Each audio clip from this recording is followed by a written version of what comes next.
اعوذ باللہ من الشیطان اللعین الرجیم بسم اللہ الرحمن الرحیم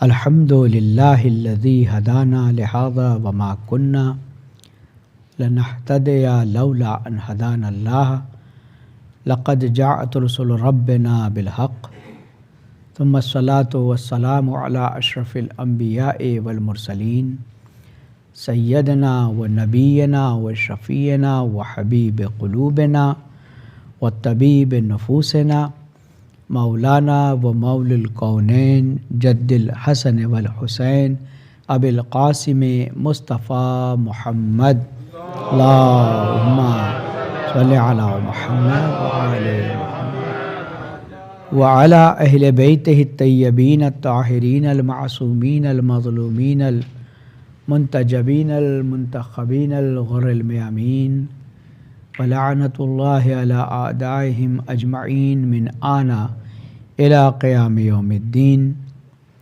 اما بعد فقد قال اللہ الحکیم فی القرآن الکریم وقولہ الحق وہو اصدق القائلین بسم اللہ الرحمن الرحیم فاذکرونی اذکرکم واشکروا لی ولا تکفرون صلوات پڑھیں اللہم صلی علی محمد وآل محمد۔ عزیزان گرامی، آج عصر کی مجلس میں نے اس آئے وافی ہدایہ کو اپنا سرنامہ کلام قرار دیا تھا، لیکن گفتگو نہیں ہو سکی تھی، معروضات۔ قرآن مجید کے سورہ بقرہ کا یہ حصہ ہے اور یہ آئے وافی ہدایہ فائے شرطیہ کے ساتھ شروع ہوتی ہے۔ خداوند عالم یہ شرط لگاتا ہے کہ یعنی کنڈیشن لگاتا ہے، شرط بے معنی وہ نہیں جو ہماری زبانوں میں سمجھا جاتا ہے، شرط بے معنی کنڈیشن، کہ اگر تم میرا ذکر کرو گے تو میں تمہارا ذکر کروں گا۔ اب پروردگار عالم نے اس بات میں فاذکرونی اذکرکم، اگر تم میرا ذکر کرو گے تو میں بھی تمہارا ذکر کروں گا۔ اگر انسان اللہ کا ذکر کرے تو کتنے دن، 15 سال تو اس کے بالغ ہونے میں لگ جاتے ہیں، اس کے بعد سے جو زندگی شروع ہوتی ہے وہ 50 سال، 60 سال، 70 سال، 100 سال، اس کے بعد انسان یہ ذکر نہیں کرتا۔ لیکن چونکہ یہ ذکر موت آپ کو مجبور بنا دیتی ہے کہ اس کے آگے آپ ذکر نہیں کر سکتے، لہٰذا خداوند عالم کے یہاں پر عمر کی کوئی قید نہیں ہے۔ اگر انسان کا اللہ نے ذکر کیا اور اسی ذکر کے ساتھ، ذکر کے ایک معنی ہے یاد رکھنا، یاد رکھنا، تو خدا کے لیے کوئی ٹائم لائن نہیں ہے۔ اگر آپ نے اس کا ذکر کرتے کرتے یہ زبان بند ہو گئی تو پروردگار عالم کے یہاں پر وہ ذکر آپ کا جاری رہے گا، اور وہ ذکر، اس کا ذکر کرانا وہ کسی سے بھی کرا سکتا ہے، سب اس کی مخلوق ہے، سمجھ نا۔ اب کہتے ہیں کہ صاحب ہم خدا سے کہیں تو خدا کیسے ہماری مدد کرتا ہے؟ مثال کے طور پر اب اکثر لوگوں کے پاس موبائل ہوتا ہے، آپ اگر اپنے پڑوسی کے موبائل کو نمبر ملائیں تو چونکہ پڑوس میں ہیں تو کیا وہ نمبر ایسے ہی مل جائے گا؟ کہ بغیر چپکے آپ کے پڑوسی کا نمبر بالکل پاس میں بیٹھے نہیں ملے گا۔ فون آپ یہیں سے کر رہے ہیں، اسی کمرے میں کر رہے ہیں، لیکن پہلے آپ کا کال کہاں جائے گا؟ اس سے متعلق سیٹلائٹ پہ جائے گا، اور پھر اس کے بعد وہ سیٹلائٹ دوسرے۔ اب آپ جب اللہ سے مانگتے ہیں تو آپ کی کال کہاں جاتی ہے؟ اللہ کے پاس جاتی ہے، اور پھر وہ کال کو فارورڈ کرتا ہے پڑوسی کے کہ بھائی اس کی مدد کرو، سمجھ رہے ہیں نا۔ تو اگر کوئی مدد ہم سے اللہ کروا رہا ہے تو یہ پروردگار عالم ہمیں استعمال کر رہا ہے اور اس کو حق ہے۔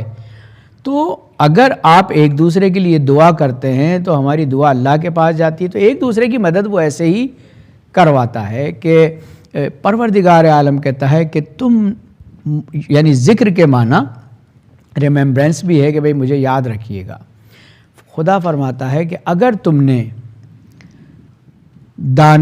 نے توانائی میں، مالداری میں مجھے ذکر کیا، مجھے یاد رکھا، تو میں غربت میں تمہیں یاد رکھوں گا۔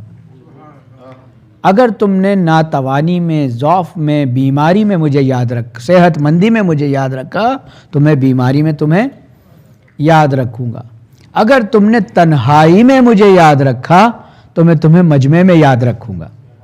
سمجھ؟ اللہ جو محبوب خلائق بناتا ہے انسان کو، وہ نماز شب کی یہی تو وجہ ہے کہ انسان چھپ کے، آدھی دنیا سوئی ہوئی ہے، اس وقت اپنے بستر کی گرمی، بستر کی نرمی کو چھوڑ کر خدا کے لیے کھڑا ہوتا ہے، تو تنہائی میں وہ اللہ کو یاد رکھ رہا ہوتا ہے، لیکن خدا محبوب خلائق بنا دیتا ہے، مجمع میں اس کی عزت ہوتی ہے، اس کی آبرو ہوتی ہے۔ آپ نے مراجع کو نہیں دیکھا، اکثر لوگوں نے نہیں دیکھا، نہ ملے، لیکن ان کی محبت ہمارے دلوں میں ہے۔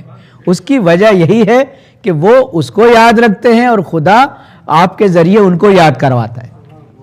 تو پروردگار عالم کہتا ہے تم نے اگر تنہائی میں مجھے یاد رکھا تو مجمع میں میں تمہیں یاد رکھوں گا۔ اب وہ کنڈیشن ہے سیدھی سیدھی، جیسے میں اس کو یاد رکھوں گا ایسے وہ مجھے یاد رکھے گا۔ ہاں فرق اتنا ہے کہ اس کے یاد کرنے میں اور میرے یاد رکھنے میں بڑا فرق ہے۔ میرے حالانکہ جو دعا ہے ہمارے پاس تو کچھ بھی نہیں ہے نا، اپنا دعا کمیل میں ہم کہتے ہیں یا سریع الرضا اغفر لمن لا یملک الا الدعاء، خدایا مجھے اس لیے معاف کر دے چونکہ میرے دامن ملکیت میں کچھ بھی نہیں ہے الا الدعاء، سوائے گڑ گڑانے کے، پکارنے کے، آواز دینے کے میرے پاس کچھ بھی نہیں ہے۔ میں آپ کی خدمت میں پہلے بھی عرض کر چکا ہوں کہ دعا دو طرح کی ہوتی ہے، ایک دعائے قال ہوتی ہے، ایک دعائے حال ہوتی ہے۔ دعائے قال میں آپ کے پاس اسکرپٹ ہوتی ہے، جو لکھا ہے وہی پڑھنا ہوتا ہے، لیکن دعائے حال میں آپ کے پاس کوئی اسکرپٹ نہیں ہوتی، بس آپ اپنی ضرورتوں کو اللہ سے بیان کرتے چلے جاتے ہیں۔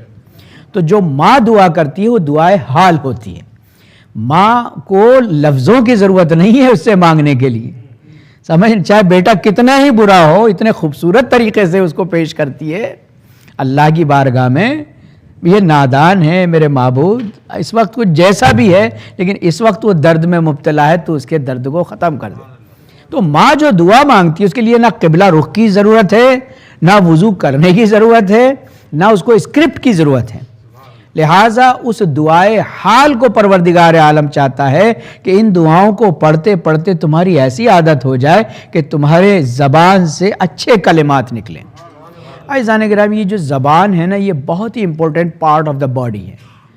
امام موسیٰ کاظم علیہ الصلوۃ والسلام، اللہم صلی علی محمد وعلی محمد، آپ ارشاد فرماتے ہیں کہ گناہان کبیرہ 29 ہیں۔ اب ویسے تو آپ کو 100 کی بھی لسٹ مل جائے گی، لیکن وہ 100 جو پہنچے ہیں وہ ان 29 سے ہی کوئی نہ کچھ اس کا پارٹ اور ریلیشن، مین جو ہے 29۔ آپ حیرت کریں گے 29 میں سے 19 گناہ زبان سے ہوتے ہیں۔ آؤٹ آف 29 یعنی 19 گناہ جو سن ہے وہ زبان سے ہوتے ہیں۔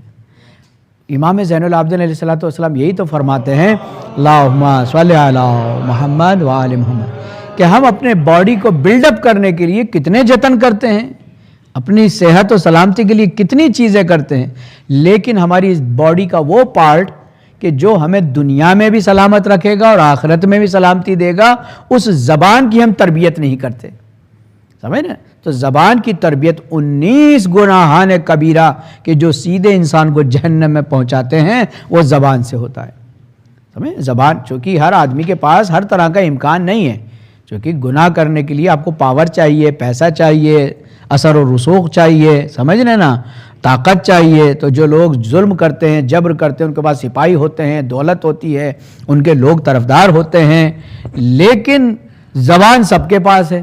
ہمارے پاس اقتدار تو نہیں ہے لیکن زبان سب کے پاس ہے، اور یہ زبان ایسی ہے جس کو خدا فرماتا ہے الم نجعل لہ عینین ولسانا وشفتین، کہ ہم نے دیکھنے کے لیے 2 آنکھیں دی اور زبان کو ہونٹوں میں بند رکھا۔ اور اندازہ لگائیے کہ یعنی اس کو باقاعدہ پیکنگ کر کے دیا ہے۔ کیوں؟ کیونکہ اس کو جب انسان عقل سے آگے چلاتا ہے تو قوموں کو برباد کر دیتا ہے، اور اگر اسی زبان کو عقل کے پیچھے چلاتا ہے تو آباد کر دیتا ہے، سمجھ رہے نا؟ یہ زبان ایسی ہے کہ کہتے ہیں زبا شیری ملک گیری، سمجھ رہے؟ تو جو ہے آپ کی زبان میٹھی ہے تو پورا ملک آپ کا گرویدہ ہے۔ لیکن اگر زباں ٹیڑھی ملک باکا، تو اگر انسان کی زباں ٹیڑھی ہے تو ہر انسان اس سے باکا، اس سے زیادہ ٹیڑھا ہے۔ تو عزیزان گرامی، زبان کی تربیت جو ہے وہ کسی کھانے پینے سے نہیں ہوگی۔ ہاں، کھانے پینے میں حلال اور حرام بھی تربیت کا پارٹ ہے کہ انسان اس زبان سے حلال اور حرام کا جو ہے دیکھ کر بتائے، لیکن یہ زبان جو ہے یہ انسان کی شناخت ہے، اس کو پہچانواتی ہے، انفارمر بھی ہے اور انفارمیشن دیتی بھی ہے۔ یہی زبان ہمیں بتاتی ہے کہ حضرت کھانا کیسے ہیں۔ جب کھانا کھاتے ہیں تو کہتے ہیں یہ میٹھے ہیں، کڑوے ہیں، نمکین کھانا ہے، سارا ذائقہ باہر کی رپورٹ کہاں دیتی ہے؟ اندر دیتی ہے، بتاتی ہے کہ یہ میٹھا ہے۔ اور حضرت انسان اندر سے کیسے ہیں، یہ رپورٹ بھی یہی دیتی ہے کہ یہ کیسے ہیں، یہ سخت ہیں، یہ نرم ہیں، یہ جھوٹے ہیں، یہ سچے ہیں، یہ اللہ کے بندے ہیں، یہ اللہ سے ٹیڑھے چلتے ہیں۔ تو یہ تمام انفارمیشن ہماری زبان ہی ہمارے لیے دیتی ہے۔ عزیزان گرامی، اس کی بڑی اہمیت ہے۔ تو پروردگار عالم نے جو ہے اس زبان کے لیے 1,24,000 انبیاء بھیجے کہ اس زبان کی تربیت کر دیں، اس زبان کی تربیت ہو جائے اور اس زبان پر کلمہ توحید جاری ہو جائے۔ حضرت ابراہیم علیہ السلام توحید کے علمبردار، وہ پیغمبر کہ کتنی ملتیں اور کتنی قومیں ان کی پیروی میں آئیں۔ حضرت ابراہیم اینڈ کیا ہوا کہ ان کو منجنیق میں ڈال کے آگ میں پھینکا جا رہا ہے، پورا ملک تماشا دیکھ رہا ہے اور ابراہیم تنہا کھڑے ہوئے ہیں جو آگ کا انتظار کر رہے ہیں کہ مجھے آگ میں پھینک دیا جائے گا۔ حضرت ابراہیم نے جلنے کا شکوہ نہیں کیا، کہا کہ خدایا ارمان یہ تھا کہ اس زمین پر تیرا کلمہ توحید پڑھنے والے آمادہ کر پاتا، لیکن یہ ہوا کہ آج پوری دنیا میرا تماشا دیکھ رہی ہے اور میں ایک تجھے ماننے والا ادھر کھڑا ہوں، میں تیرے لیے کچھ کر نہیں سکا، میری اس کو قبول کر لے۔ میں نے جو کوشش کی لیکن کوئی موحد نہ ہو سکا۔ خود قدرت نے قرآن میں آواز دی کہ کانا ابراہیم ملتا، میرا ابراہیم اکیلا ہی میرے لیے ملت تھا۔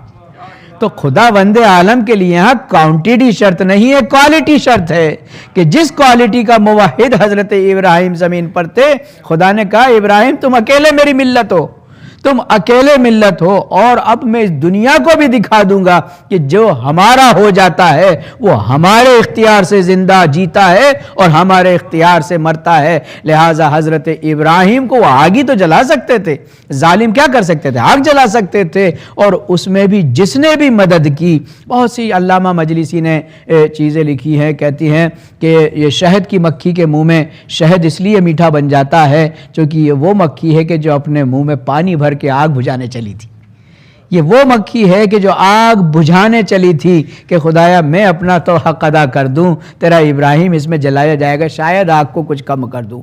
تو قدرت نے اس کے منہ میں جو ہے آنے والے رس کو شہد بنا دیا۔ تو عزیزان گرامی، بہرحال یہ روایات ہیں۔ تو حضرت ابراہیم کو جب آگ میں ڈالا جا رہا تھا تو دشمن تو آگ جلا کے سمجھ گئے تھے کہ یہ جل جائیں گے، لیکن یہ نہیں جانتے کہ اس کا خالق کون ہے، خالق کائنات کون ہے۔ کہا یا نارو کونی بردم و سلاما علی ابراہیم، آگ اتنی ٹھنڈی ہو جا کہ ابراہیم سلامتی سے رہے، ورنہ اگر ٹھنڈی کا حکم دے دیتا وہ تو نیگیٹو میں چلا جاتی، مائنس میں چلی جاتی اور ابراہیم کو پھر خطرہ لاحق ہو جاتا۔ عزیزان گرامی، یہ دنیا نہیں سمجھ پائے گی کہ اللہ کا نظام بالکل الگ ہے۔ اللہ کے نظام کو دنیا خود سے کمپیئر کرتی ہے۔ میں اکثر پڑھا کرتا ہوں اس بات کو کہ قدرت کو کوئی چیلنج نہیں کر سکتا۔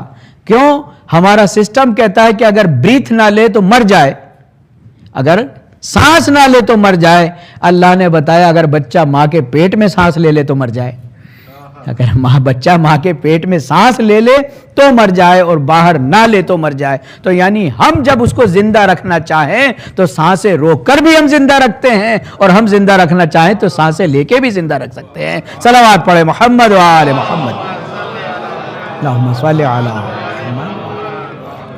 فاذکرونی اذکرکم واشکروا لی ولا تکفرون، تم میرا ذکر کرو میں تمہارا ذکر، تم مجھے یاد رکھو میں تمہیں یاد رکھوں۔ اکثر اور بیشتر یہی ہوتا ہے کہ اللہ کو جو ہے یاد رکھنا چاہیے۔ اللہ کو اکثر میں مثال دیا کرتا ہوں کہ میں کسی شہر میں گیا، وہاں پر میرے ایک دوست مل گئے پرانے، ماشاءاللہ اس شہر میں تو میرے بڑے دوست ہیں، سمجھ نا. تو پرانے دوست مل گئے، انہوں نے دیکھ کے بڑی حیرت کی، ارے مولانا صاحب کتنے دنوں بعد اب ہمیں نظر آئے ہیں اور بڑے دنوں بعد ملاقات ہوئی، بڑے شہد آئی.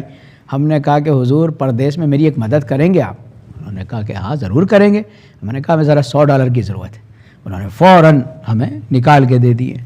تھوڑی دیر گزری تھی، وہ پھر نظر آ گئے، کیسے ہیں مولانا؟ کہنے لگے یار تھوڑا سا 200 اور دے دو. اب وہ والے تیور نہیں جو پہلی بار میں تھے، سمجھ رہے نا. بڑی مشکل سے وہ پیسے نکلے. دوسرے دن پھر ہمارا آمنا سامنا ہو گیا. ہم نے کہا حضور تھوڑے اور دے دو. بڑے کہہ لیں مولانا کرتے کیا ہیں آپ، بڑے شاہ خرچ ہیں آپ. ایک سوال آ گیا بیچ میں، سمجھ نا. پہلے جو ہے تھوڑے سے مزاج میں ٹیڑھا پن، اس کے بعد سوال آ گیا. شام کو پھر ہم سلام کر رہے ہیں، وہ جواب بھی نہیں دے رہے، جیسے ہم نے دیکھا ہی نہیں، سمجھ رہے نا. اور انہوں نے ہمیں دیکھا ہی نہیں. خوب ہم نے ہاتھ ہلایا، خوب آوازیں دی، لیکن انہوں نے کوئی ہمارے سلام کا جواب ہی نہیں دیا. ہم بھی ضرورت مند تھے، لہٰذا گھر پہنچ گئے. اب جب گھر گئے ہم نے ڈور بیل بجائی تو بچے سے کہنے لگے وہ داڑھی والے ہو نا تو کہہ دینا بابا گھر پہ نہیں ہے، بابا گھر پہ نہیں ہے. بچے نے سادگی میں کہہ دیا بابا کہہ رہے ہیں کہ بابا گھر پہ نہیں ہے. ایک صلوات پڑھے محمد وآل محمد، اللہم صلی علی محمد وآل، کہ بابا گھر پہ نہیں ہے. اب ہم نے دیکھا کہ پیسے تو ملنا دور کی بات، ہمارا ایک دوست بھی ہاتھ سے چلا گیا. عزیزو، عبد اور معبود میں یہی فرق ہے. بندہ زیادہ مانگنے سے دور ہو جاتا ہے، بندہ زیادہ مانگنے سے دور ہو جاتا ہے اور رب زیادہ مانگنے سے قریب ہو جاتا ہے. عرفاء کا یہی تو حال ہے. وہ اس لیے تو عارف ہے کہ وہ ہر چیز اس سے مانگتے ہیں، وہ ہر چیز اس سے مانگتے ہیں، لہٰذا ان کی ضرورتیں پوری بھی ہوتی ہیں. ایک تو وہ اپنی ضرورتوں کو اتنا لمیٹیشن دیتے ہیں کہ کوئی چیز میری ضرورت میرے خدا کے حائل نہ ہو، سمجھ رہے نا، خدا کے حائل نہ ہو. تو بہرحال اللہ کے لیے کرنا بھی چاہیے انشاءاللہ. اللہ بڑا کریم ہے، رحیم ہے. کبھی کبھی ایسا ہوتا ہے کہ ہم اللہ سے بھی خلاف مخالفت بندہ کھاٹنے لگے. ایک صاحب کو کباب کھانے کا شوق آیا، بازار گئے، قیمہ لے کر آئے. بیگم سے کہا ذرا کباب بنا دو. وہ بڑی مومنہ تھی، کہنے لگی انشاءاللہ بنا دیں گے. بولا جب آ گیا تو انشاءاللہ کیا ہوتا ہے، اب تو بنانا ہی ہے. اس نے کہا جی ایسی بات نہ کریں، اللہ ناراض ہو جائے گا. بولا نہیں، اب تو پیسہ خرچ ہو گیا ہے، آ گیا تو اب تو بنے گا. بیگم نے کہا اللہ آپ کی ہدایت کرے. انہوں نے کباب بنا دیے، سامنے آئے، کھانے لگے. ایک لقمہ توڑا تھا، کسی نے دق الباب کیا، ڈور بیل بجائی. تو بیچارے بولے کہ چلو واپس دیکھ کے آتے کون ہے، پھر آ کے کھائیں گے. جیسے ہی دروازہ کھولا تو پولیس تھی باہر. فوراً گریبان پکڑا اور مارتے پیٹتے ہوئے تھانے لے گئے. پولیس اسٹیشن لے گئے. خوب جب پیٹ لیا پولیس کا، یہ تو ہے نا پہلے پیٹ لیتی ہے، ارے ایسا نہ ہو کہ کوئی تعلقات والا مل جائے. تو پہلے وہ پیٹ لیتی ہے. جب وہ سانس لینے لگے، تھوڑا سا سانس آیا تو کہنے لگے ذرا یہ تو بتاؤ میری خطا کیا ہے. کہا آٹے میں ملاوٹ کرتے ہو. اس نے کہا سرکار میرا آٹے کا کاروبار نہیں ہے، میرے پڑوسی کا ہے، میرے پڑوسی کا آٹے کا کاروبار ہے، میرا نہیں ہے، آپ غلطی سے مجھے لے آئے. کہا اچھا ابھی ہم چیک کرتے ہیں، تفتیش کرتے ہیں. تو وہ بات صحیح نکلی، ان کا پڑوسی کام کرتا تھا جو بے ایمانی کرتا تھا. پٹ یہ گئے بیچارے. اب یہ جو اگلے دن چھوٹ کر آئے تو انہوں نے ڈور بیل بجائی. بیگم نے کہا کون؟ کہا انشاءاللہ بتاتے ہیں. دروازہ کھولا، کرے آپ کہاں تھے؟ کہا انشاءاللہ بتاتے ہیں. کہا اندر آئیے. کہا انشاءاللہ آتے ہیں. کہا بیٹھیے. کہا انشاءاللہ بیٹھتے ہیں. صلوات پڑھے محمد و آل محمد پر. تو اس سے جو ہے خدا سے کبھی بھی مقابلے بازی، کیونکہ قدرت کہتی ہے، قرآن کہتا ہے انتم الفقراء، تم تو فقیر ہو میرے سامنے، تمہاری کیا مجال جو میرا مقابلہ کرو. فقر کہتے ہیں ریڑھ کی ہڈی کے مہرے کو، بیک بون کی ہڈی مہرے کو فقر کہتے ہیں. جس کی ایک ہڈی ٹوٹ جائے تو اس کو تو آپ سمجھتے ہیں وہ بیٹھ نہیں سکتا. جس کی پوری ہڈیاں ٹوٹ جائیں، فقیر کہتے ہیں جس کی پوری ہڈی ٹوٹ جائے، پوری بیک بون ٹوٹ جائے تو وہ بیٹھ بھی نہیں سکتا. سمجھ رہے نا. تو خدا کہتا ہے کہ تمہاری تو اتنی طاقت نہیں ہے کہ میرے مقابلے میں کھڑے ہو سکو. انتم الفقراء، تم تو فقیر ہو. تو عزیزان گرامی، پروردگار عالم یہی چاہتا ہے کہ بندے کے تعلقات اپنے معبود سے دوستانہ رہیں، دوستانہ روابط میں رہیں. انسان پروردگار عالم سے قربتاً الی اللہ اپنے ہر کام کو پروردگار، جو 1,24,000 انبیاء یہی بتانے آئے تھے کہ توحید کا درس دینے کے ہماری سب چیز، ہم کیا کرتے ہیں ساری چیزیں صحیح کر لیتے، توحید صحیح نہیں کرتے. اگر ہماری توحید صحیح ہو جائے، خدا کی یکتا اور یگانیت پر ہمارا ایمان محکم ہو جائے تو ہماری ہر چیز صحیح ہوتی چلی جائے گی. ہر چیز ہماری صحیح ہوتی چلی جائے گی، چونکہ حضرت ابراہیم علیہ السلام کا یہی تو ہے کہ مثلاً حضرت ابراہیم جو ہے اللہ کا ذکر کر رہے تھے، جنگل میں تھے، اللہ کا ذکر کر رہے تھے، ایک آنے والا آیا، نہیں کوئی شخص ذکر کر رہا تھا، ابراہیم نے دیکھا کہ بڑی خوبصورت آواز میں اللہ کا ذکر کر رہا ہے، وہ دیکھ کے حضرت ابراہیم کو خاموش ہو گیا اور کہا یہ رک کیوں گئے، ذکر خدا کرو، مجھے بڑا اچھا لگ رہا ہے۔ کہا کیا دو گے ابراہیم اگر کروں گا تو؟ کہا کہ کیا چاہیے تمہیں؟ کہا تمہاری آدھی بکریاں مجھے دے دو۔ کہا کہ میں دے دوں گا، تم اللہ کا ذکر جاری رکھو۔ آدھی بکریاں دے دی، تھوڑی دیر ذکر کرتے رہے، پھر خاموش ہو گئے۔ کہا کہ بندے خدا تو خاموش کیوں ہو گیا، اور ذکر کر۔ کہا اور کیا دو گے؟ کہا کہ یہ ساری بکریاں تمہاری۔ کہا کہ ٹھیک ہے، پھر ذکر کرنے لگا، پھر خاموش ہو گیا۔ ابراہیم نے کہا کہ ابراہیم علیہ السلام نے کہا کہ بھائی کیوں خاموش ہو گئے، لگا ذکر کرو۔ کہا ابراہیم اب کیا دو گے، تمہارے پاس کیا ہے؟ کہا تمہیں کیا چاہیے؟ کہا تم میرے غلام بنو گے؟ ابراہیم نے کہا کہ اگر تو ذکر کو جاری رکھے گا تو میں تیرا غلام بھی بننے کو تیار ہوں۔ حضرت ابراہیم نے اپنے آپ کو غلامی میں پیش کیا۔ آنے والے نے کہا میں فرشتہ ہوں، مجھے نہ تمہاری بکریاں چاہیے نہ مجھے تمہاری غلامی چاہیے، اللہ نے امتحان لینے کے لیے بھیجا تھا۔ تو عزیزان گرامی، ہماری زبان پر اس کی یاد، اس کا ذکر، اس کی بات ہونی چاہیے۔ انسان جہاں بھی ہے، اصل عبادت پہاڑ پہ نہیں ہے، کیونکہ پہاڑ پہ گناہ کرنے کو کام ہی نہیں ہے کوئی۔ اصل عبادت آپ کی اپنے جاب پر ہے، اپنے دکان پر ہے، کہ وہاں رہ کر انسان اللہ سے ڈرے، وہاں رہ کر انسان اللہ سے ڈرے۔ ورنہ پروردگار عالم نے بہت سی ایسی آپ کو داستانیں مل جائیں گی۔ کہتے ہیں کہ کسی علاقے میں ایک شخص تھا جو نشہ کرتا تھا، مست رہتا۔ میں کوئی تائید نہیں کر رہا ہوں نشہ کرنے والے کی، لیکن جو واقعہ تاریخ میں ملا مجھے ایسا ملا، وہ نشہ کرتا تھا، کسی کو ستاتا نہیں تھا لیکن بس عادی تھا، تو محلے والے اس کو پتھر مارتے تھے، تنگ کرتے تھے، وہ باہر گاؤں سے نکال دیتے تھے۔ کہتے ہیں کہ ایک دن وہ اپنے نشہ کر کے سو رہا تھا جنگل میں۔ راوی کہتا ہے کہ میں مچھلی پکڑ رہا تھا، میں تالاب کے اس طرف تھا، نہر کے اس طرف تھا، مچھلی پکڑ رہا تھا۔ میں نے کیا دیکھا کہ ایک بچھو جو ہے اسکارپیو آیا اور آنے کے بعد وہاں کھڑا ہو گیا، وہ کھڑا ہو گیا۔ پھر تھوڑی دیر بعد اس طرف سے پانی میں سے ایک کچھوا نکلا، کچھوا ڈرائی پہ آیا، زمین پر آیا اور وہ اس کی پشت پر بیٹھ گیا۔ وہ جو بچھو تھا وہ اس کی پشت پر بیٹھ گیا، کچھوا اس کو تیرتا ہوا اس طرف لے گیا۔ میں نے جب یہ ماجرا دیکھا تو اپنی ناؤ لی اور اس کے پیچھے لگا دی کہ آخر یہ کیا ماجرا میں دیکھ رہا ہوں کہ حیوان کی مدد کر رہا ہے، آخر ہونے والا کیا ہے؟ کہہ رہے ہیں کہ جیسے ہی وہ خشکی پر پہنچا، بچھو پشت سے اتر کے تیزی سے دوڑتا ہوا چلا۔ میں اس کے پیچھے پیچھے چلا، میں نے کیا دیکھا کہ ایک انسان سو رہا ہے۔ میں سمجھا کہ اب یہ اس کی خیر نہیں ہے۔ وہ بچھو گیا اور وہاں جا کر اس نے اپنا کام کیا اور واپس لوٹا، کچھوے نے پشت پر بٹھایا اور واپس اس کو نہر پہ لے گیا۔ یہ سمجھا کہ آخر ہے کیا ماجرا۔ اب جب میں قریب گیا تو کیا دیکھا کہ ایک سانپ وہاں پر مرا ہوا ہے۔ وہ سانپ اس کو کاٹنے کے لیے، اس کو مارنے کے لیے آیا تھا اور وہ اس کو بچھو نے ڈنک مار کے سانپ کو ختم کر دیا اور اپنا کام کر کے چلا گیا۔ میں سمجھا یہ کوئی ولی خدا ہے، یہ کوئی پیر ہے، کوئی ولی خدا ہے، اس کو بچانے کا اللہ نے اتنا بڑا اہتمام کیا کہ حیوانات کو حکم دے دیا۔ ایک حیوان دوسرے حیوان کی مدد کرتا ہے اور اس سانپ سے بچانے کے لیے میں بیٹھ گیا انتظار میں کہ یہ ولی خدا جب سو کے اٹھے گا تو میں بات کروں گا۔ جیسے ہی وہ سو رہا تھا، اس نے اس کے پیروں میں سر رکھ دیا، کہنے لگا اے اللہ کے ولی آپ مجھے اپنا شاگرد بنا لیجئے اور آپ۔ تو اس نے کہا بھائی مجھے چھوڑو، میں تو خود پر ستایا ہوا انسان ہوں، باہر آیا ہوں۔ کہا نہیں آپ اللہ کے ولی ہیں۔ اس نے کہا میں کہا، اس کا ولی کہاں؟ تو کہا کہ ولی تو دوست کو کہتے ہیں۔ تو ایک مرتبہ اس نے کہا جانتے ہو میں تمہیں کیوں ولی کہہ رہا ہوں؟ یہ سانپ تمہیں مارنے آیا تھا۔ یہ پوری داستان اس نے سنائی۔ وہ رونے لگا، رو کے کہتا ہے میرے معبود، جب تیرا یہ طریقہ کار، جب تیرا یہ برتاؤ مستوں کے ساتھ ایسا ہے تو دوستوں کے ساتھ کیسا ہوگا؟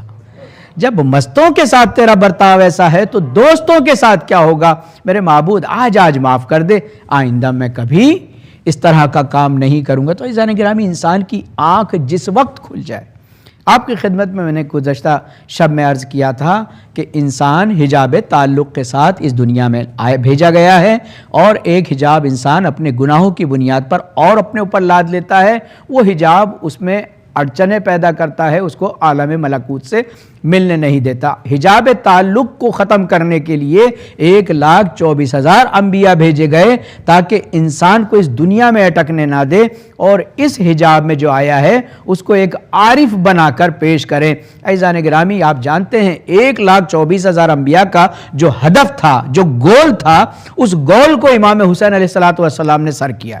اس گول کو، اس مقصد کو 1,24,000، اسی وجہ سے تو کہتے ہیں السلام علیکہ یا وارث آدمہ صفت اللہ، اور تمام انبیاء کا وارث امام حسین علیہ السلام کو قرار دیتے ہیں۔ اس کی وجہ یہ ہے کہ 1,24,000 انبیاء کا جو پیغام تھا، جو تبدیلی یہ انبیاء انسان میں اور بشر میں دیکھنا چاہتے تھے، امام حسین نے اس مختصر سے سفر میں طے کر دیا۔ اور وہ کیا تھا؟ عرفان کا میں ایک جملہ آپ کو دینے جا رہا ہوں۔ کہتے ہیں کہ امام حسین علیہ السلام نے جو کربلا کے میدان میں کمال کر کے دکھایا لوگوں کو، وہ یہ تھا کہ خدایا جہاں خودی ختم ہو جائے اور خدا رہ جائے، جہاں خودی ختم ہو جائے اور خدا رہ جائے، بس یہی عرفان الہی ہے۔ امام حسین نے اپنے شاگردوں کو، اپنے اصحاب کو اس مقام پر پہنچا دیا تھا۔ اب نہ کوئی زمینداری ہے، اب نہ کوئی مال ہے، اب نہ کوئی اولاد ہے، اب نہ کوئی زوجہ ہے، خدایا فقط تو ہے، فقط تو ہے۔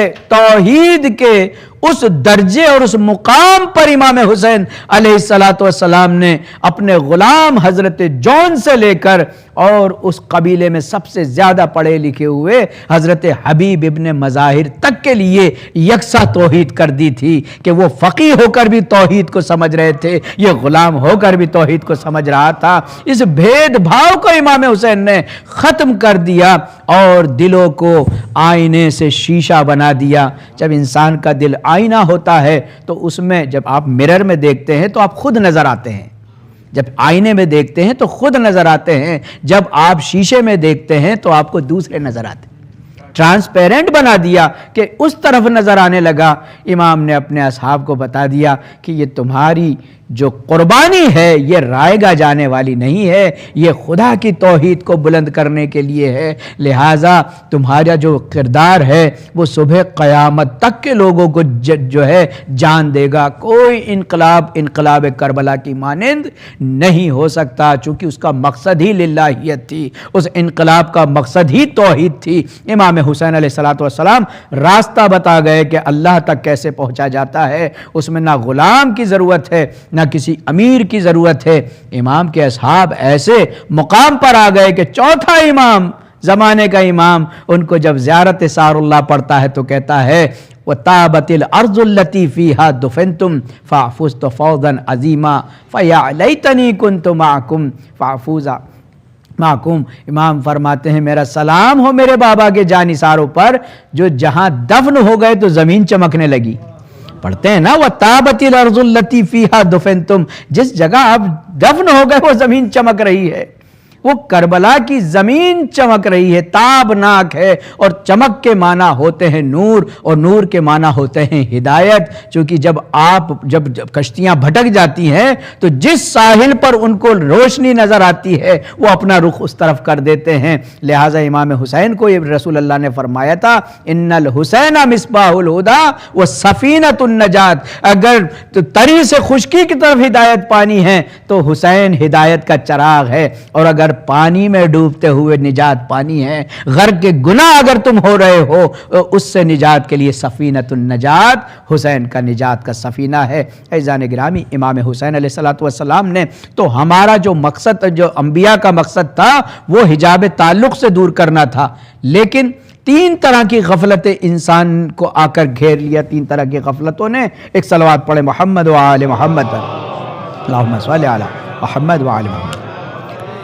کہتے روایت میں ملا غفلت الظلمت، اندھیرے کی غفلت۔ انسان اندھیرے میں ہے اور اس کو پتہ نہیں ہے کہ میں اندھیرے میں ہوں، اس کو پتہ ہی نہیں ہے روشنی کیا ہوتی ہے، وہ بس اسی میں ہے، وہ اسی میں ہے۔ انسان کی باڈی کی 6 حالتیں ہوتی ہیں، 6 کنڈیشن ہوتی ہیں، یا تو انسان سویا ہوا ہے یا جاگا ہوا ہے، یا اس کی باڈی صحت مند ہے یا بیمار ہے، یا اس کی باڈی وہ مر گیا ہے یا زندہ ہے. یہ 6 کنڈیشن ہوتی ہیں نا.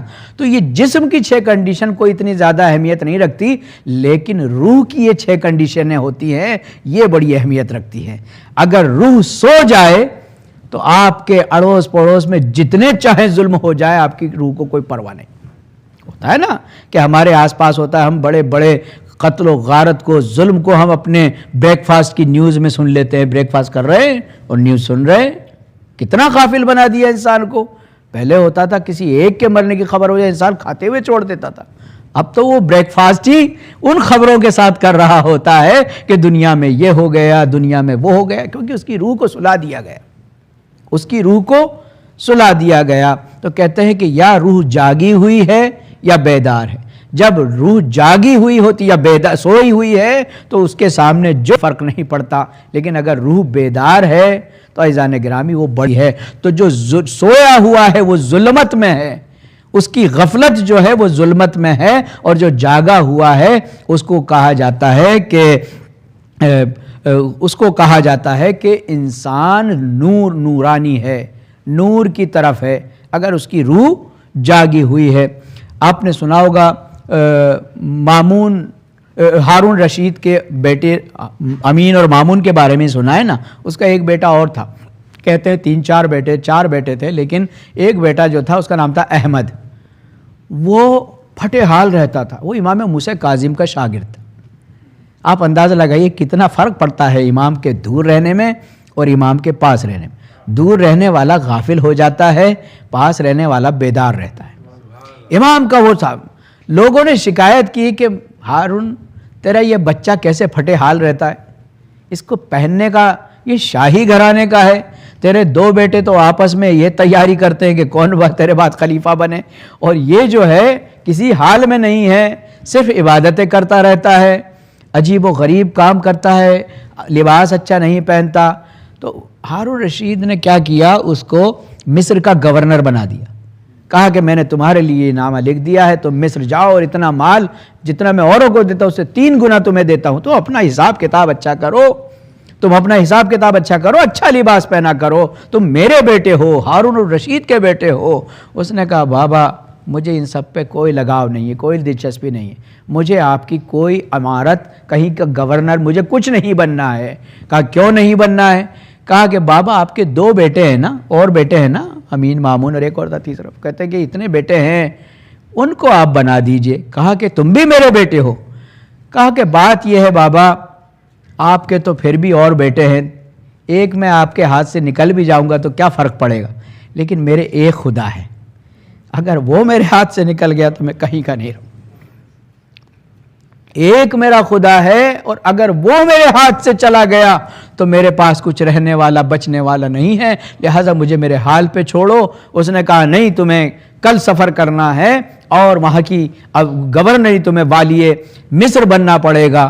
اس نے کیا کیا، سارے سامان کو وہیں رکھا اور رات میں بغیر لباس کے گھر سے فرار ہو گیا اور جا کر جو ہے بصرہ میں چھپ گیا. اور بصرہ میں جا کر چھپا رہتا تھا، کافی دن تک یہ چھپا رہا.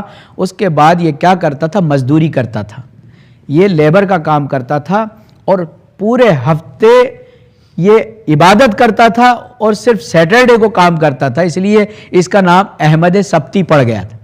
سبت کہتے ہیں سیٹرڈے کو، تو احمد سبتی کے نام سے یہ پہچانا جاتا تھا. صرف ایک دن صبح سے شام دل لگا کے کام کرتا تھا، جو مختصر رقم ملتی تھی اس سے پورا ہفتہ عبادت میں گزارتا تھا. امام موسیٰ کاظم علیہ السلام کا یہ شاگرد تھا. ایک دن ایسا ہوا لوگوں کو یہ نظر نہیں آیا احمد، تو اس نے کہا کہ کیا بات ہے، وہ آ نہیں رہا احمد. تو اس نے کہا کہ چلو دیکھ کے آتے. جب اس کو دیکھنے گئے لوگ تو وہ بیمار پڑا ہوا تھا، اور ایسا بیمار تھا کہتا اب میں بچ نہیں پاؤں گا.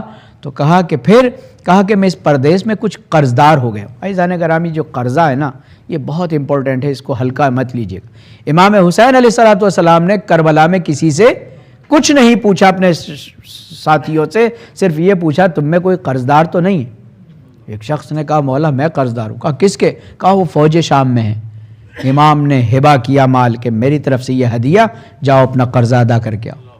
تھوڑی دیر بعد اس کو بھی مارا جانا ہے، اس کو بھی مارا جانا ہے، لیکن امام نے اہمیت بتا دی کہ شہید کو ہر چیز معاف ہے، قرضہ معاف نہیں، قرضہ معاف نہیں ہے۔ جہاں نماز توڑنے کا حکم ہے ان میں وہ بھی ہے جو آپ سے قرضہ مانگتا ہے، اگر وہ آواز دے تو اپنی نماز توڑ کے اس کو جواب دے۔ آپ اندازہ لگائیے، اس کو کبھی ہلکا نہیں لیجئے گا۔ اور مومنین سے بھی میری گزارش ہے کہ اگر آپس میں کوئی ذرا سا لین دین ہوتا ہے تو تھوڑا سا دل میں تھوڑی وسعت رکھیں، آ گیا تو آنا بہت اچھی چیز ہے، اس کو برداشت رکھنا چاہیے، لیکن اگر اس کے حالات ایسے نہ ہوں تو ہمیں اس کو معاف کرنا چاہیے، کیونکہ خدا کہتا ہے اگر تم نے میرے نام پہ قرضہ دیا تو گویا مجھے قرضہ دیا، میں تو صادق الوعد ہوں، میں تمہارا قرضہ ادا کروں گا۔ وہ کبھی ممکن ہے آپ کی جان کی بخشش کر کے بھی آپ کا قرضہ ادا کر دے، لہٰذا بڑے فائدے کی بات ہے۔ اس لیے تو احمد صاحب نے کہتا میرا کچھ قرضہ ہو گیا ہے، یہ میرے کچھ مزدوری کے بیلچے وغیرہ ہیں، ان کو بیچ کے ان قرضوں کو ادا کر دینا، اور میری ایک امانت، میرے بابا کی ایک امانت میرے پاس ہے، اس کو لے جا کے میرے بابا کو دے دینا۔ تمہارے بابا کون ہے؟ کہا میرے بابا ہارون رشید میرا باپ ہے، میرا باپ ہارون رشید ہے، اور یہ انگوٹھی اس کی امانت ہے میرے پاس، جا کر کہہ دینا کہ تمہارے بیٹے کا انتقال ہو گیا ہے، جب میں مر جاؤں تو یہ انگوٹھی اس کو دے دینا۔ لوگ گئے اور جا کے پتہ چلا، اس نے پوچھا کہاں ہے وہ؟ کہا اس کا تو بصرہ میں انتقال ہو گیا۔ تو عزیزان گرامی، جب انسان کی روح بیدار ہوتی ہے تو پھر وہ مقام، مال، پیسہ، دولت، زمین سب کچھ ختم کر دیتی ہے۔ امام حسین علیہ السلام نے اپنے اس مختصر سے قافلے میں 72 ساتھی نہیں تھے، 72 ملک اس کے ساتھ تھے۔ جس طرح خدا کہتا ہے کہ کانا ابراہیم ملتا، ابراہیم تم اکیلے میرے لیے ملت ہو، امام حسین نے ہر شہید کو ایک اللہ کی ایک امت بنا کر، اللہ کی ایک ملت بنا کر پیش کر دیا تھا، اور یہ معجزہ صبح قیامت تک جاری رہے گا۔ کربلا والوں کے لیے لوگ ابھی ہم نے ان سے فائدہ نہیں اٹھایا۔ میں آپ کو چند چیزیں بتا دوں، ایک صلوات پڑھیں محمد و آل محمد، اللہم صلی علی محمد و آل۔ کہتے ہیں کہ اگر تعلیم کا مسئلہ ہو تو جناب حبیب ابن مظاہر کی نظر مانیں، ان سے آپ توسل کریں اپنے بچوں کی کامیابی، تعلیم میں کامیابی کا اگر کوئی مسئلہ ہے، حضرت حبیب ابن مظاہر سے نظر مانیں۔ اگر کسی کے پاس گھر کا مسئلہ ہے، حل نہیں ہو رہا ہے، تو حضرت حر کی نظر مانے کہ میری عزت سے مجھے گھر دے دیجئے، میں آپ کی نظر کراؤں گا۔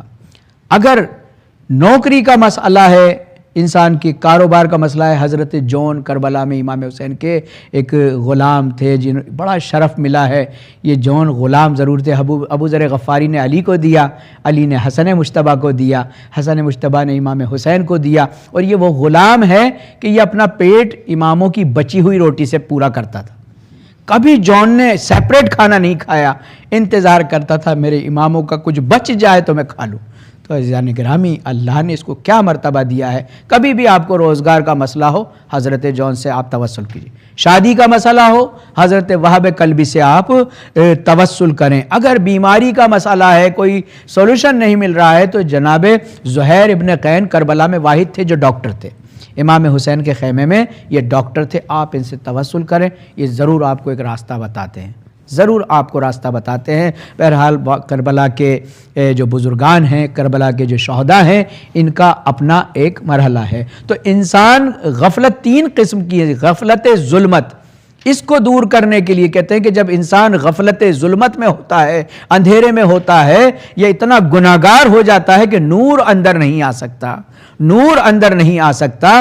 تو عزیزان گرامی، اس کے مقابلے میں جب نور نہیں آتا تو پھر خدا اندر نہیں آتا، یعنی خدا اس کے دل میں نہیں آتا۔ ہم کہتے ہیں نا کہ اگر کوئی چیز آئینے میں صاف نظر آئے تو آئینے کو صاف ہونا ضروری ہے نا، آئینے کو صاف ہونا ضروری ہے۔ لہٰذا اپنے دل کو گناہوں سے اتنا سیاہ نہ کریں کہ عقیدہ توحید ہم سے رک جائے۔ اگر عقیدہ توحید نہ رہا تو پھر پیغمبروں کا عقیدہ آ ہی نہیں سکتا۔ اگر پیغمبر کا عقیدہ نہ آیا تو عزیزان گرامی پھر امام علی کا بھی ولایت کا عقیدہ بھی نہیں آ سکتا، اور امام کی ولایت کا عقیدہ نہیں آ سکا تو پھر بقیہ اماموں کے بھی عقیدہ امامت ہمارے لیے صرف زبان تک تو ہوگا لیکن دل میں وہ کام نہیں کرے گا۔ کیوں؟ کیونکہ اماموں کو جاننے کے لیے ہمیں کہ ہم یہ کہیں کہ یہ امام کے یہ اللہ کے نمائندے ہیں، یہ اللہ کے رسول ہیں. کہتے ہیں نا محمد رسول اللہ کہتے ہیں، علی ولی اللہ کہتے ہیں، وسیع رسول اللہ کہتے ہیں، کیونکہ اللہ کے ہی نسبت سے. تو اب اگر ہم توحید کو چھوڑ کر سوچیں کہ ہمیں نبوت مل جائے تو وہ ملنے والی نہیں ہے. اگر سوچیں ولایت مل جائے تو وہ بھی ہمیں ملنے والی نہیں ہے. زبان کا ذکر ضرور ہے لیکن ملنے والا نہیں ہے. اس لیے ان کو چاہنے کے لیے ہاں وہاں سے یہاں پر دین لانے والے کو نبی کہتے ہیں اور یہاں سے دینداری کے ساتھ پہنچانے والے کو امام کہتے ہیں. وہاں سے قانون لانے والا نبی ہے اور اس قانون پر عمل کروا کر واپس بھیجنے والا امام ہے. اسی وجہ سے امام کے ذریعے سے ہمیں بتایا جائے گا. اور یہ میں پہلے بھی شاید عرض کر چکا آپ کے خدمت میں، جب کوئی قانون کوئی ملک چلانے کے لیے 3 پاور چاہیے: قوہ مقننہ قانون ساز پاور، قوہ مجریہ اس کا امپلیمنٹ کرانے والی پاور، اور قوہ دفاعیہ اس کا ڈیفینس کرنے والی پاور. اللہ نے قانون بشریت کو بنایا ہے، انبیاء نے اس کو امپلیمنٹ کیا ہے اور اماموں کو اس کا ڈیفینس دیا ہے. اس کی ذمہ داری ڈیفینس کی دی ہے اور کسی بھی ملک میں ڈیفینس سے کوئی سمجھوتا نہیں ہوتا ہے.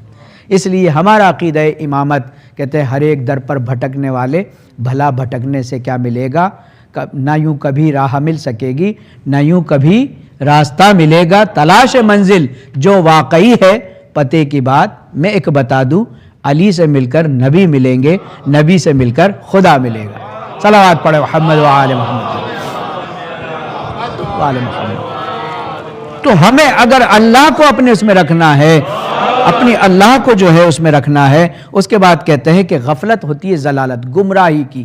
ایک مرتبہ انسان گمراہ ہے لیکن وہ غافل ہے، اس کو پتہ نہیں ہے کہ میں گمراہ ہوں. وہ کیا سمجھتا ہے؟ وہ یہ سمجھتا ہے میں ہی صحیح ہوں.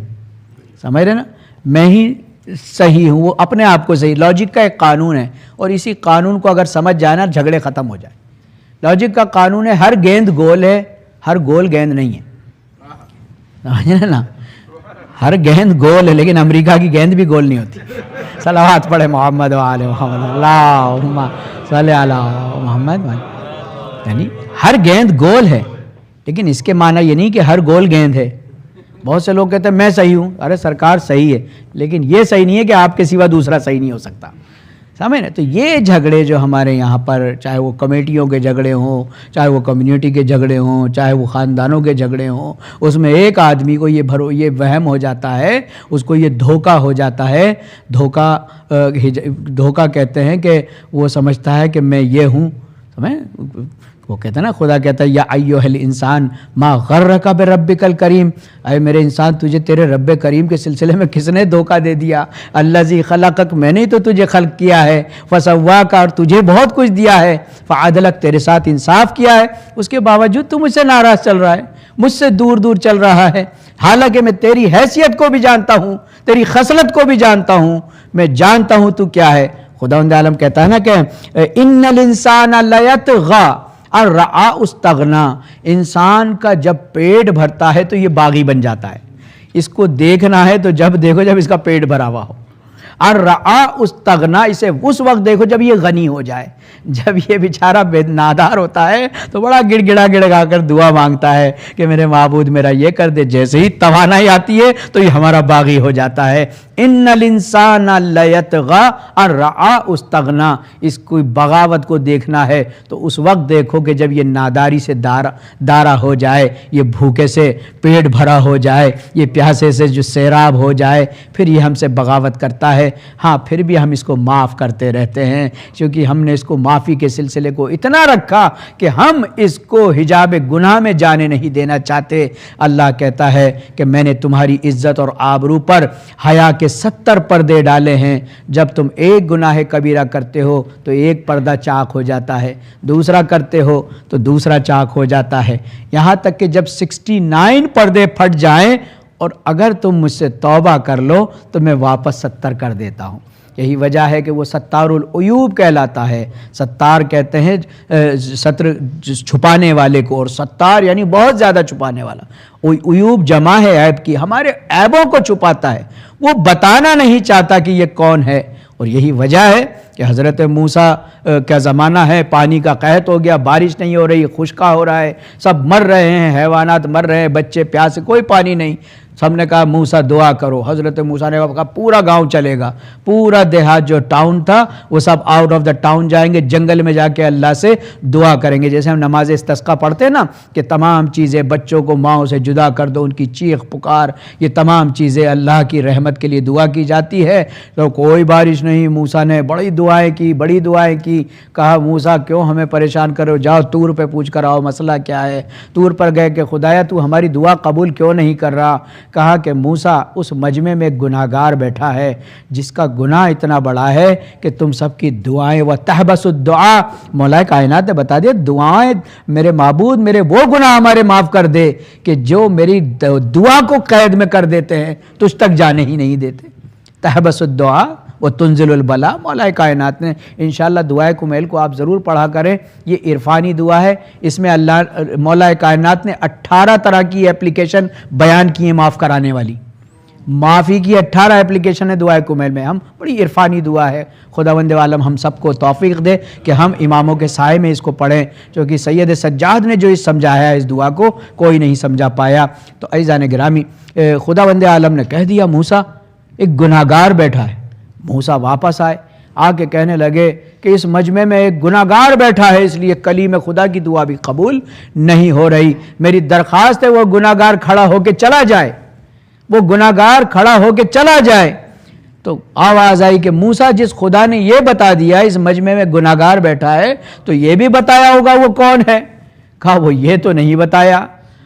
تو اب وہ گناہگار کہتا ہے میرے محبوب تو نے آج بھی مجھے بچا لیا, تو نے مجھے آج بھی بچا لیا, میرے کو آج معاف کر دے, اس کے بعد تو میرے سے گناہ کی امید نہ رکھنا, میں گناہ نہیں کروں گا. ابھی کوئی کھڑا بھی نہیں ہوا مجمع سے, بارش ہوئی اور بادل آئے اور بارش ہوئی. لوگوں نے اعتراض کیا موسیٰ تم تو کہہ رہے تھے کوئی کھڑا ہوگا تب یہ اللہ تمہاری دعا قبول کرے گا. موسیٰ پہنچ گئے طور پہ, خدایا ابھی تو کہہ رہا تھا کہ کوئی گناہگار بیٹھا ہے. کہا میں نے موسیٰ تمہارے سوال کا جواب دیا تھا, میں نے اپنے بندے کو بے آبرو کرنے کے لیے نہیں کہا تھا کہ تم بھرے مجمع میں اس کی آبرو ریزی کر دو. جب میں چھپاتا رہا تو تم کون ہوتے ہو اس کو بیان کرنے والے. آج یہ جو بارش دیکھ رہے ہو یہ اسی گناہگار جو آج توبہ کر کے میرے پاس واپس آ گیا ہے, میں نے اسی کے صدقے میں یہ بارش برسائی ہے. عزیزان گرامی, خدا سے ہم نہ جانے, وہ کہتا ہے کیوں میرا انسان مجھ سے ناراض ہے, کیوں مجھ سے دور دور بھاگتا ہے. تو عزیزان گرامی, غفلت کے ان پردوں کو ہٹانے والے, ہدایت دینے والے امام حسین علیہ السلام نے فرمایا کہ اپنے دل میں اتنا سوراخ ضرور رکھنا, اتنا یعنی سیاہ نہ ہونے دینا, اتنی جگہ رکھنا کہ نور تمہارے اندر آ جائے, تمہارے اندر نور آ جائے. امام حسین کو جو ٹائٹل دیا ہے قرآن نے, وہ کیا کہا ہے امام کو, فجر کہہ کے پکارا ہے. والفجر جو سورہ ہے امام حسین علیہ السلام کے لیے نازل ہوا ہے. فجر کا جو وہ نقطہ ہوتا ہے نور کا, وہ بہت چھوٹا ہوتا ہے, لیکن اس کی خاصیت یہ ہے کہ دھیرے دھیرے وہ پوری رات کو اپنی گود میں لے لیتا ہے. وہ روشنی اتنی بڑھتی ہے کہ اندھیرا دن میں بدل جاتا ہے. تو وہ نقطہ امام کہتے ہیں کہ ذرا سا مجھے راستہ دے دو, اپنے دل میں ذرا سا انصاف کا راستہ دے دو, نور رکھنا اپنے دل میں, اتنی جگہ رکھنا کہ میں تمہارے دلوں تک پہنچ جاؤں, پورے دل کو سیاہ نہ کرنا. اس کے بعد ہم جانتے ہیں تمہارے ساتھ کیا کرنا ہے. عزیزان گرامی, جب انسان کو ہدایت کرنی ہوتی ہے یا کسی کو بلانا ہوتا ہے تو اب اگر آپ سے کوئی ایڈریس پوچھے, سمجھ رہے نا, کسی نے آپ سے خط لکھ کے ایڈریس پوچھا, آپ نے خط کا جواب دے دیا, وہ سمجھ گیا. لیکن کوئی زیادہ پڑھا لکھا ہوتا ہے وہ اشاروں میں سمجھتا ہے. لیکن جب کم جاننے والا ہوتا ہے تو ہم کیا کرتے ہیں, اس کو باہر سے کھڑے ہو کے انگلی کا اشارہ کرتے ہیں کہ آپ ادھر چلے جانا, لیفٹ رائٹ چلے جانا. ہم آگے کہتے ہیں, لیکن وہ کہتا نہیں میں نہیں جانتا, اس علاقے سے واقف نہیں ہوں. تو پھر کیا کہتے ہیں, غلام کو بھیج دیتے, جاؤ اس کو راستہ دکھا کے آؤ. لیکن کوئی غلام سے بھی وہ نہیں سمجھ پاتا ہے تو پھر ہم کیا کرتے ہیں, چلو آؤ ہم تمہیں چھوڑ کے آتے ہیں. عزیزان گرامی, امام حسین نے واقع کربلا میں یہی کیا ہے. امام حسین نے اعلان عام کر دیا, میں جا رہا ہوں, میں جا رہا ہوں, لہٰذا جس کو آنا ہے میرے ساتھ آ جائے. حسین مدینہ چھوڑ رہا ہے. عزیزان گرامی, امام حسین نے مدینہ اتنے لوگوں کو بلایا. اس کے بعد امام نے ایک اور طریقہ اپنایا. کہا کہ کسی کو خط دے کر بھی بلایا جاتا ہے. حبیب ابن مظاہر پڑھے لکھے تھے, ان کو خط دے کر بلا لیا. زہیر ابن قین سمجھدار تھے, لہٰذا غلام کو بھیج کر ان کی رہنمائی کی کہ تمہیں آقا نے یاد فرمایا ہے. زہیر ابن قین جو شیعہ یعنی عثمان میں سے تھے, امام سے کہتے ہیں کہ دیکھو آپ لوگوں کی آپس کا معاملہ ہے، وہ بنی امیہ کے ہیں، آپ رسول کے نواسے ہیں، فرزند رسول، اس جنگ میں ہمیں کیوں کھینچ رہے ہیں؟ زہیر کو بلایا، بلانے کے بعد کہا زہیر تمہارا نام میرے محضر شہادت میں ہے، نواس ہے، جب تمہیں موت تو آنی ہی ہے، تمہاری موت جو ہے نواس رسول کے خیمے میں ان کی جانب سے ہے۔ زہیر نے کہا مولا مجھے اتنا موقع دو، میں اپنی بیوی سے ملا۔ زہیر ملنے گئے، اپنی زوجہ سے کہا کہ میری ساری زمینیں تیری، میرا سارا مال و اموال تیرا، اگر تو چاہتی ہے تو میں تجھے طلاق بھی دے دوں گا، تو آرام سے جہاں چاہے شادی کرنا، لیکن میرے بچوں کی تربیت کرنا۔ اس کے بعد غلام سے کہا کہ میرے بیوی بچوں کو اگر گھر پہنچا دے گا اس کے عوض میں تجھے آزاد کر دوں گا غلاموں کو۔ حضرت زہیر ابن قین جو ابھی ابھی دور دور چل رہے تھے، لیکن امام کے ایک اشارے پر ایک غلام کے ذریعے سے بلایا تھا، لیکن جب کوئی اور زیادہ ایسا ہوتا ہے کہ جس کو خود کی ضرورت ہے، کہتے ہیں کہ ایک امام حسین نے جب خیمے لگائے تو کیا دیکھا کہ 2 خیمے دور سے نظر آئے، امام عالی مقام خود اس خیمے میں گئے، جا کے پوچھا کہ آپ لوگ کون ہیں؟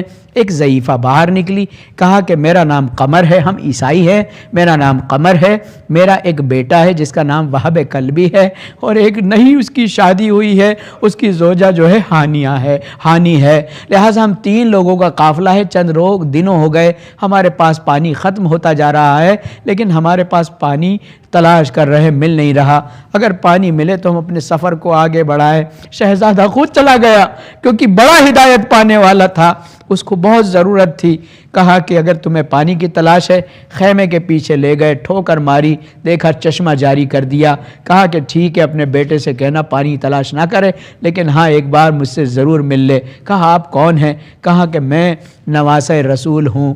اس کی ماں نے، قمر نے کہا، جب اس کا بیٹا آیا تو کہا بیٹا آج پانی ملا؟ کہا کہ نہیں ماں آج بھی پانی نہیں ملا۔ کہا ارے خیمے کے پیچھے دیکھ چشمہ جاری ہے۔ کہا ماں یہ تو نہیں تھا۔ کہا کہ ان خیموں سے ایک شہزادہ آیا تھا، آنے کے بعد اس نے ٹھوکر ماری اور چشمہ جاری ہو گیا۔ کہا کہ وہ کہہ رہا تھا کہ میں آخری نبی کا نواسا ہوں، میں فرزند رسول ہوں اور تمہیں بلا کر گیا ہے، چل بیٹا۔ ارے فاطمہ کے بیٹے نے بلایا ہے، اتنا تو ہمیں معلوم ہے کہ آخری نبی کی بڑی عظمت ہے۔ یہ قمر اپنے بیٹے اور بہو کو لے کر امام حسین کی بارگاہ میں گئی، امام نے وہب کلبی کو دکھایا، وہب تمہارا نام میری فہرست شہادت میں، وہب میں تمہارا نام میرے جانثاروں میں لکھ دیا گیا ہے۔ وہب نے کہا میں اپنی ماں سے پوچھتا ہوں۔ اس کی ماں نے کہا بیٹے ہمارے کہاں مقدر اور نصیب کہ آخری امام کے آخری رسول کے نواسے کے لیے ہم اس کی جان بچانے والوں میں قرار پائیں۔ میرے لال چل ان کے ساتھ چل۔ عزیزان گرامی، تاریخ لکھتی ہے کہ عیسائی تھے، حسین کے ہاتھوں پر ایمان لے کر آئے، بڑا مختصر سا عمل تھا۔ اب آپ 3 لوگوں کا مسئلہ دیکھ لیجئے کہ جناب وہب کلبی شہادت کی اجازت مانگتے ہیں، جناب وہب کی زوجہ کہتی ہے کہ وہب تم تو چلے جاؤ گے، میرے اعمال بڑے کم ہیں، تم تو شہید ہو کے جنت میں چلے جاؤ گے، میں کیسے جنت میں جاؤں گی؟ وہب نے کہا چلو حسین سے پوچھتے ہیں۔ کہا آقا میری زوجہ مجھ سے پوچھ رہی ہے تم تو شہید ہو کر جنت میں چلے جاؤ گے، میرے اتنے اعمال نہیں کہ میں جنت میں جا سکوں۔ امام نے کہا وہب تم چاہو تو وعدہ دے دو، ورنہ میں وعدہ کرتا ہوں کہ ہانیہ جب تک تو جنت میں نہ جائے گی دل بند زہرا جنت میں نہیں جائے گا، پہلے میرے جانثار جنت میں جائیں گے۔ اس مختصر سے قافلے کے 3 لوگ، 3 میں سے 2 کربلا میں شہید ہو گئے، بیٹا بھی شہید ہو گیا، ماں بھی شہید ہو گئی۔ عزیزان گرامی، اور زوجہ کو پوری زندگی سید سجاد نے اپنے یہاں رکھا اور جنت کی بشارت حسین نے دی۔ اگر امام جب ہم پر کرم کرتے ہیں، وہ کرم نواز ہیں، وہ کریم ابن کریم ہیں۔ عزیزان گرامی، ان کی عظمت کو ہمارے سلام، انہوں نے دنیا کو بچانے کے لیے کیا نہیں کیا، آخرت بھی ہماری بچائی، دنیا بھی ہماری بچائی۔ لیکن آخر انقلاب زمانہ، جب کبھی میں یہاں فنرل میں جاتا ہوں تو میرے آنسو نہیں رکتے کہ جب آپ کسی جنازے کو دیکھتے ہیں تو گاڑیوں کو روک دیا جاتا ہے، کہ جنازے کے احترام میں سارا ٹریفک روک دیا جاتا ہے کہ یہ آخری سفر ہے اس کا۔ یہ آخری سفر ہے، اس کو جانے دیا جائے، اس کو جانے دیا جائے۔ جب یہ مقام دیکھتا ہوں، ارے عام جنازے کے ساتھ یہ طریقہ کار ہے انسانوں کا، لیکن ہمارے انقلاب زمانہ ارے نواسہ رسول کے ساتھ ایسی ناانصافی، ایسی ناانصافی کہ گھوڑوں سے حسین کے لاشے کو پامال کیا گیا۔ کہتے ہیں کہ گھوڑا جب کسی پر وزن رکھتا ہے تو 240 پاؤنڈ کا وزن رکھتا ہے۔ عزیزو 10 گھوڑوں نے 25 راؤنڈ ارے زہرا کے لال کے لاشے کو پامال کیا، اور یہ کہتے تھے کہ ہم نے حسین کی ہڈیوں کے ٹوٹنے کی آوازیں سنی۔ جزاکم ربکم خیر الجزا۔ خدا آپ کو کسی غم میں نہ رلائے سوائے غم آل محمد کے۔ ہاں عزیزو، یہ وہ ایام ہیں کہ جو حسین کی 4 سالہ بچی کے لیے، عزیزو آپ جانتے ہیں کہ جناب رباب اور جناب ام فروا یہ دونوں بہنیں تھیں۔ ایک قاسم کی ماں ہے، ایک جو ہے سکینہ و اصغر کی ماں ہے۔ عزیزو ان دونوں بیویوں کے 2 بچے کربلا میں شہید ہو گئے، کربلا اور اس واقعے میں شہید ہو گئے۔ یہ دونوں بہنیں ارے کربلا سے اجڑ کر گئی۔ رباب نے بڑی قربانیاں دی، 6 ماہ کے بچے کو حسین پر قربان کر کے بتا دیا، اے نواسہ رسول، اے میرے زمانے کے امام، ارے میرے اصغر نے آپ کے لبوں پر تبسم لا دیا، اے میرے بیٹے، اے علی اصغر، ارے تم نے تو میری اس قربانی کو بلندی پر پہنچا دیا۔ اب روز قیامت انصاف علی اصغر سے ہوگا۔ ہاں عزیزو، یہ رباب اور ام فروا اپنے لالوں کو قربان کر کے کربلا سے کوفہ سے شام آ گئی۔ عزیزو حسین کی ایک بچی جو جناب رباب کی بیٹی ہے، سکینہ بنت الحسین، ویسے نام تو اس بچی کا فاطمہ ہے، لیکن حسین ارے سکون کی وجہ سے اس کو سکینہ کہتے تھے۔ رباب کے گھر میں اپنا وقت گزارتے تھے۔ ایک بچے کی کنیت ابو عبداللہ، جبکہ جناب علی اصغر کو امام حسین عبداللہ رضی کہہ کر پکارتے تھے۔ السلام علیکہ یا ابا عبداللہ، علی اصغر کی کنیت سے ہم پکارتے ہیں امام کو، اور سکینہ حسین کے سکون کا سبب تھی۔ ہاں عزیزو، یہ بچی وہ ہے کہ جس نے پورے واقعے کربلا میں سب سے زیادہ حسین سے باتیں کی ہے، سب سے زیادہ۔ آپ اندازہ نہیں لگا سکتے اس 4 سال کتنے بڑے بڑے بادشاہ گزرے، کتنے بڑے بڑے جو ہے انبیاء گزرے، کسی کے 4 سال کے بچے کی اتنی باتیں نظر نہیں آتی جتنی سکینہ کی باتیں نظر آتی ہے۔ ہر چیز پر سوال کرنا۔ ایک مرتبہ جب حسین رخصت آخر کے لیے جانے لگے، رہوار رک گیا، حسین نے کہا آخری سفر طے کرا دے۔ اس نے اپنے سر کو جھکا لیا۔ امام سمجھ گئے، گھوڑے سے نیچے آئے، بچی صبح سے لپٹی ہوئی تھی، کہہ رہی تھی یا جواد میرے بابا کو مقتل میں نہ لے جا، ارے صبح سے جو گیا ہے واپس نہ آیا، میں پانی نہیں مانگوں گی۔ عزیزو اس بچی کو حسین نے سمے اسبا سے جدا کیا، اپنے سینے سے لگایا، کہا بابا یا تو آپ میدان میں نہ جائیں یا ہمیں مدینے پہنچا دیں، بابا یہ وطن اچھا نہیں لگتا، صبح سے شام ہو گئی، جو گیا واپس نہ آیا، یہاں تک کہ میرا بھائی علی اصغر واپس نہیں آیا۔ حسین نے کہا میری بیٹی میرے سفر کو سخت نہ بنا، بابا سے پیار کرنے والی اگر کوئی خواہش ہے تو بتا۔ کہا بابا پانی تو نہیں مانگوں گی، چچا سے مانگا تھا وہ چھوڑ کر چلے گئے، علی اکبر سے مانگا تھا چھوڑ کر چلے گئے، پانی تو نہیں مانگوں گی۔ ہاں بابا ایک بار مجھے سینے پہ سلا لیجئے۔ فرزند زہرا جلتی زمین پر لیٹ گیا، میری لاڈلی آجا۔ سکینہ کی خواہش کو پورا کیا، بچی سو گئی، زینب کے حوالے کیا، اے میری بہن زینب، ارے میری بچی کا خیال رکھنا. زینب پوری زندگی عذاب بناتی رہی. اے بھیا ارے جس بچی کے خیال کی کہا تھا اس نے پورے راستے کباچے کھائے, تازیانے کھائے, گوشت وارے چھینے گئے. جزاکم ربکم خیر الجزا. خدا آپ کو کسی غم میں نہ رلائے. عزیزو اس بچی پر جو گزری ہے سید سجاد بھی نہیں بھول پائے. جب بھی پوچھتے تھے کہاں سخت گزرا, الشام الشام الشام کہہ کر رونے لگتے. مولا یہ 3 مرتبہ شام شام شام کی کیا وجہ؟ کہا بازار شام جہاں ہماری بہنوں کو خریدنے کی بات ہوتی تھی, سکینہ کو لوگ کنیزی میں خریدنا چاہتے تھے, بچی مجھ سے لپٹ جاتی تھی. اے بھیا مجھے بچا لو. دربار شام, ارے اس دربار میں بھی میری اس بچی نے, میری بہن سکینہ نے عشق بابا کا امتحان دیا. رملہ کو دیکھا کہ اس کا باپ پیار کر رہا ہے. زندان شام, ارے زندان شام کی سختیاں بھولی نہیں جاتی. رات کے اندھیرے سے گھبراتی, کہتی بھیا مجھے ڈر لگتا ہے, ارے مجھے اجالا کرا دو. سید سجاد اپنے سینے سے بہن کو لگا لیتے.